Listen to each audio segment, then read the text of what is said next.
Welcome to the Writer Reads Mack and Me and Odyssey. Book 1, Mack and Me Origins. Chapter 14, The Mack and Marl Debacle. It took Mack and me a little bit to obey Marl's order. Whatever a hard-burn warp was, it was obviously not meant to be done outside a pod, where its effects couldn't be neutralized.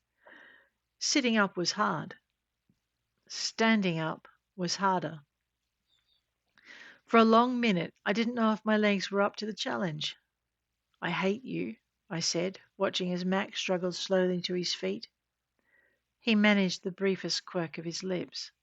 "I hate me too," he said, and we both staggered over to the nearest wall and leant on it. Marl watched us all the way, his blazer held casually across his body. He didn't seem to be enjoying himself.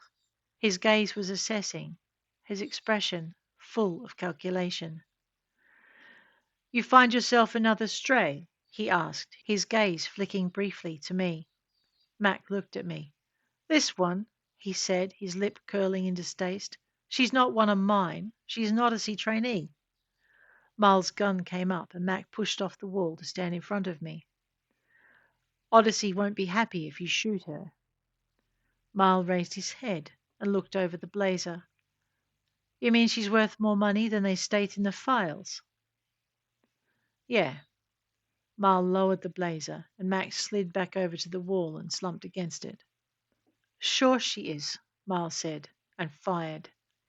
I dived to one side, but I was going to be way too slow.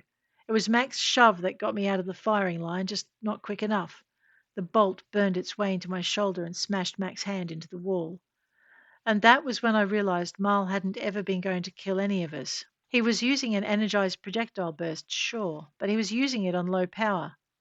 I just let myself slide back down to the floor and knew when Mac slid down beside me. Judging from the look on his face, Marl found the whole situation immensely satisfying. He walked closer and looked us over. "I think it might be better if the pair of you were my guests for the duration," he said, and I watched silver light envelop us all. When it cleared, we were in a med bay, and there were doctors on standby. Mac was out. I put it down to shock, all too aware of the way my own skin was going clammy and the shivers had started rolling through me. Yeah, shock, which didn't stop the medic's greeting to Marl from being any less funny. "You shot them?" he asked, clearly horrified. "4 hard-burn jumps, and you shot them?" "Oui," Marl said, and pointed the blazer towards him. "Votre point?" Whatever he was speaking, I made a note I needed to learn it. The medic, however, seemed to favour Galbas. "No point," he said, raising his hands in surrender. "You're just making sure we don't get bored. I get it." "Question me again, and you'll understand it very well," Marl told him. "Get them patched. Mac has agreed to negotiate." Whatever this negotiation was, it was a big thing. I watched the medic's eyes widen, and he hurried toward us. It didn't take him long to have us wrapped and being stretchered into surgery or med boxes, whichever he deemed would serve us best. "Gel tank," he said when he'd gone over me from top to toe. He looked down at me. No idea what you were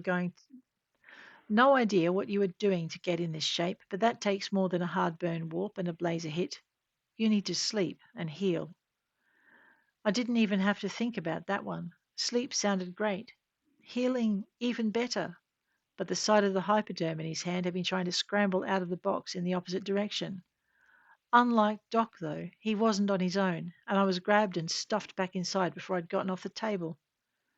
"Trypanophobia," he muttered, pressing the hypoderm into my skin while a colleague held me still. "That would have been handy to know." "You and whose army?" I murmured as I went back to sleep. I wondered how Mac was doing, and Tens, and maybe what was happening to the rest of the crew. Wondered if Odyssey wouldn't have been a better option. I felt a lot better the next time I woke, but I woke up naked and I woke up alone. At least I wasn't bound. I was also not in a gel tank. I was in a med box. It made me curious as to exactly how long I had been asleep and how long it would be before I was let out again. Not long, as it happened. If I hadn't known any better, I would have said they were waiting for me to wake up. There was a brief flash, and the box folded down around me, leaving me on a small, hard bed set against a wall and looking straight into the barrel of Miles' blazer. Again. I forced myself to take my eyes off the pointy end and to track back up its length to the face above it. Even then, I didn't say anything. I just stared and waited and stayed very, very still. Cutter, Miles said, what would you say if I told you Odyssey are offering a 1 million credit retrieval fee for your sorry hide? I felt my eyes widen at the figure and swallowed, willing myself not to move and get myself shot. I didn't take my eyes off his face as I replied. I'd say I wasn't worth that much, I said, and waited. Are you telling me they wouldn't pay it? He asked, and the gun didn't waver. I swallowed again as fear spread tendrils through my chest and reached into my belly. When I answered, it was as truthful as I knew how. If Odyssey offered it, they'll pay it, I said. I just don't understand why they would pay that much. That much was very true, and I watched when Mal registered it and swung the blazer away from me. I did not expect his next question. Do you want to go back? No. It was out before I could stop it, and I wondered where he was going to. No was out before I could stop it, and I wondered where he was going with this. Did Mack offer you a home? Well, that was easy. No, I said, and let all the disappointment I could possibly feel load that single syllable with emotion. Mal laughed. Odd, he said, when you're just the sort of pet he likes to adopt. Whatever, I said, and lay back down. What the hell ever? And I closed my eyes. I'm not sure what reaction Mal expected, but that wasn't it. I could just shoot you right now, he said, and I cracked an eyelid to find myself looking down the end of the blazer once more. Then why the hell don't you? I asked, sounding just as tired and thoroughly sick of being threatened as I felt, especially when there was nothing I could do about it. The gun didn't waver, so I closed my eye and shifted to get more comfortable. Just get it done, I said, and waited. I'm not sure what I was waiting for. The sound of the blazer going off, the sound of Marl walking away in disgust. I didn't know. All I knew was that I was tired of being in someone else's possession with no avenue of escape. He could shoot me, sell me, use my skills, or do worse, and I wouldn't be able to stop him. No matter what I tried, it was his ship, his medbay, his domain. And when I could leave it, I would. Until then, I was going to have to wait and to endure. Mack wants you in the conference room, Mal said, and I opened my eyes. Mack did he? At least the blazer was no longer in my face. I sat up and wondered why Mal was smiling.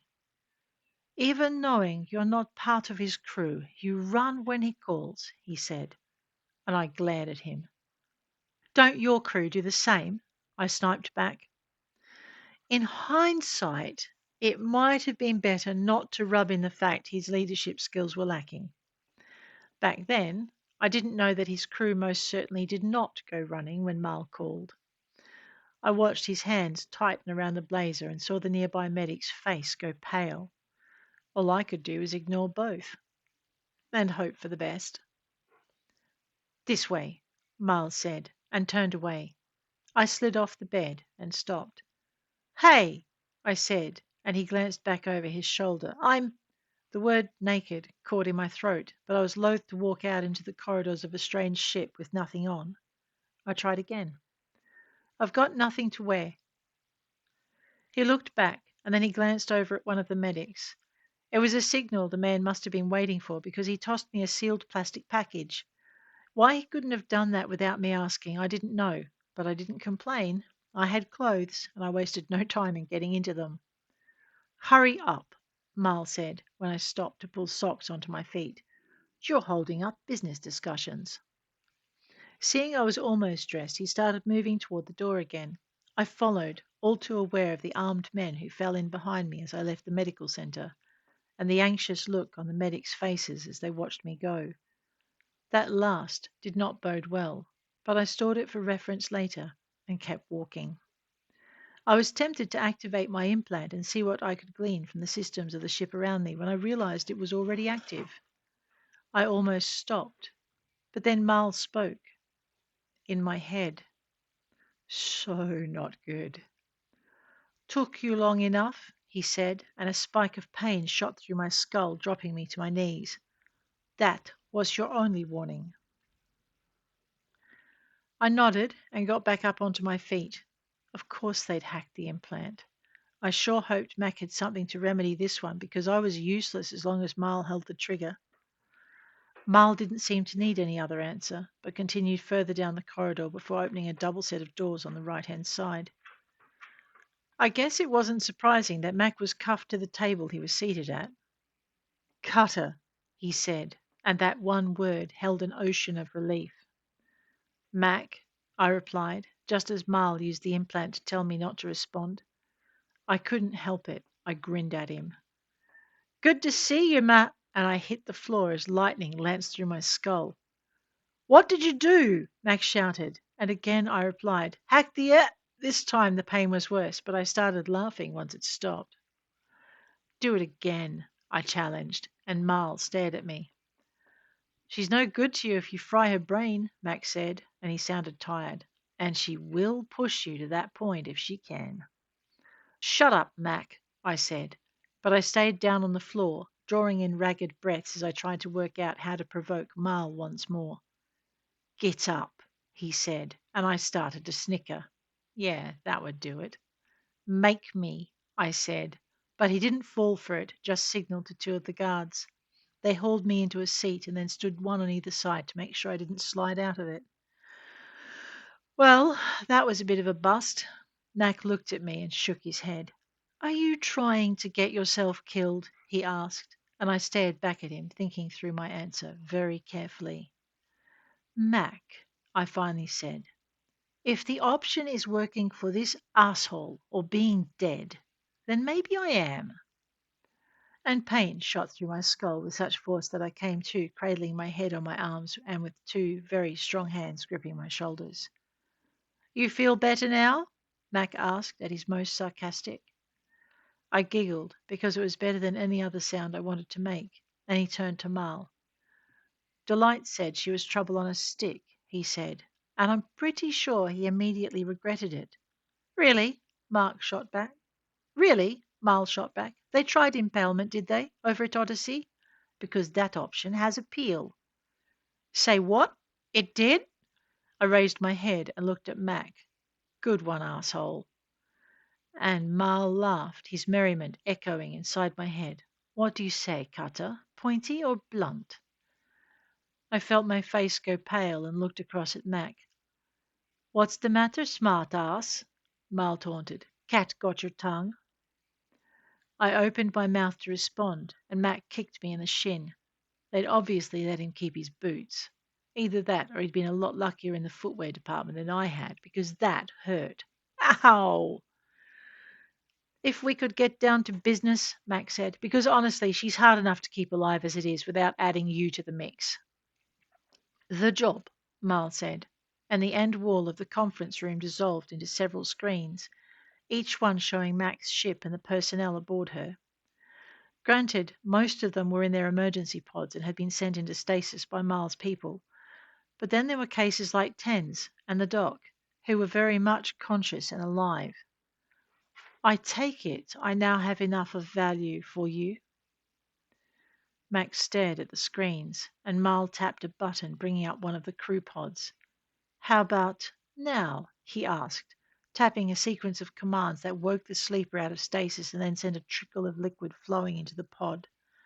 Where the fluid touched, it steamed and bubbled, eating away at the crewman's flesh, while Marl piped his screams through the ship so the rest of Mac's crew could hear. Stop! Mac shouted. Please stop! And I almost cheered when a pair of Marl's men came stalking into the stasis chamber. My elation faded when they flipped the lid and fired a short burst into the capsule. I stared at the screen, and then at Mac, numb to the core. Marl's hands moved over his keyboard again. Fine, Mac snapped, and Marl's fingers hesitated. Mac tried again. Yes. Yes, you have enough collateral. Just leave my crew alone. Deal, Miles said, and turned to me. I saw Mack go suddenly tense and the conference room doors opened. One of the medics came in carrying 2 lengths of steel, which he set against one wall. Another crewman came in towing a heavy metal block with a socket. I registered the tapering shapes at the end of each of the steel lengths and tried to push my chair away from the table. Mack caught my movement and looked at Marl. What are you doing? He asked. You said she wasn't part of your crew, Marl said, and Mack's face took on a wary look. Yes, but she's worth a lot of money to Odyssey, he said, and you don't want them on your tail. Marl looked at me and smiled, and I felt a chill wash over me, felt my face change from pale to red to pale again. Yes, but she doesn't want to go back to them, and I don't think she wants to work for you either. Mack shrugged. We can't have everything we want, he said. If she wasn't Odyssey's, I'd keep her whether she wanted to stay or not. Oh, he would he? Marl rested his elbow on the table and his cheek in his palm. He tilted his head and gave me a long, slow look. You see, prophet or no, I rather like the idea of impalement, he said, and Max sighed. All right, she's mine, he said. You can't. And Marl raised both eyebrows. I have a ship full of your people that says I can, he replied. She can't be worth every single life. I looked at Mac and shook my head. I wasn't. I knew I wasn't. I wasn't worth the million Odyssey were offering, if they even were, and I definitely wasn't worth the death of a single one of his people in stasis. Pointy, I said, hoping I'd read Marl right. I'd prefer Pointy. It'll pierce through vital organs fast and kill me quicker. Give me Pointy. And they both turned to stare, Mac in complete and utter horror, and Marl with an oily, sickening satisfaction. Blunt it is, he said, and moved to set the appropriate spike in the metal base. You are completely out of your tiny little mind, Tens said, and Mac's cuffs popped open. I wondered how Tens was even talking in my head, and how Marl could be so contentedly working on completing the device he was going to use to kill me, and be so completely unaware. And then Tens spoke again. Now! And Mac exploded into action.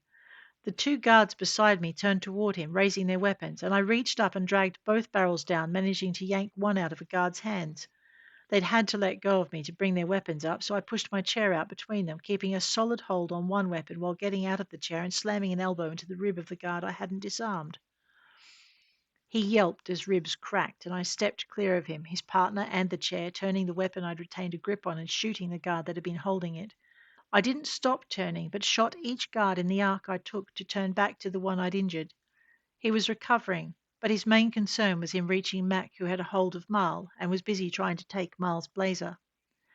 It's amazing how tenacious a guy can be when someone's trying to divest him of the weapon they intend to kill him with.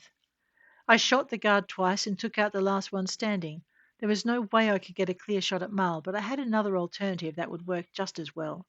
I crossed to the room and grabbed the pointy length of metal that had been left standing against the wall. Max saw me, and his eyes widened as he realized exactly what I was going to do. For a moment, I saw him torn between turning Marl away from me or holding him steady, but circumstances decided his action. The conference room's doors shook as reinforcements arrived, and Mac turned to face them, interposing Marl between the potential threat and himself, which turned the man side on to me. And that was all I needed. I took the steel pole with the pointy tip and drove it into Marl's side, shoving it in deep as it found the space between his ribs. And I kept pushing, even as Mac took the blazer from Marl's grip and slipped its strap from around the man's neck. By then, Marl had stopped screaming, and the room was silent. I dropped the haft of my makeshift spear and turned away. Unfortunately, that only brought me face to face with another corpse. This one with the all too distinctive hole made by the weapon I'd fired from the other side of the table. I reeled away from that too and tripped over a third corpse, one of the guards who'd been going to Marl's aid, I think. I think I'd shot him too. He was sporting a similar hole to the first one. I stopped and backed away, and someone grabbed me from behind, at which point I started yelling and trying to break free. "Cutter," said Mack's voice in my ear. "Cutter!" I twisted against him, trying to break his hold, so he changed tactics. "Tens." I got it, and pain lanced through my skull again, momentarily sweeping me away from the carnage I'd created in trying to save Mack and murder Marl. This time, when I came round, I was still in the conference room, and there were others at the table. I was also in someone's lap, tucked against a broad chest which was encased in body armour. A dozen faces turned my way when I stirred, and Mack's arm tightened across me. "Sit tight," he said, speaking through the implant. "We're almost done here." So I closed my eyes and sat, trying not to imagine what the others thought of me, trying real hard not to remember the feel of the metal punching through Marl's flesh and scraping past his bones. I focused on the meeting instead. From the sound of it, Mack was brokering some kind of treaty, and it had been a long time in coming. I was guessing this wouldn't be the right place to try and escape him, so I stayed, curled in his lap, letting the warmth of his body counter the chill that had settled along my bones, while he finalized the details of docking fees, shore leave, medical facilities, and payment. And then he handed the ship over to the big guy I'd shot free in Bastion's basement. "She's all yours," he said, and I heard chairs shift as they were pushed away from the table. To my surprise, Max stayed seated. At first, I thought it was because of me, so I tried to get off his lap, but his arm tightened around me and I stilled. "Mac," I whispered in the privacy of our skulls, "let me go." "In a minute," he said. "Just hold still." And there was something final in his voice, so I subsided. I listened as the other attendees left the table and left the room, opening my eyes only when I thought we were alone. "What's this all about?" I asked, and then I saw we weren't alone, that the guy I'd rescued was standing right next to Mac's chair and looking directly at me. "Does she need to be restrained?" he asked, and I felt Mac's arms tighten. "Not if you're introduced properly," Mac replied as I tested the strength of his grip. I looked up at the guy and then at Mac. "Why would I need to be restrained?" I asked. "Or introduced?"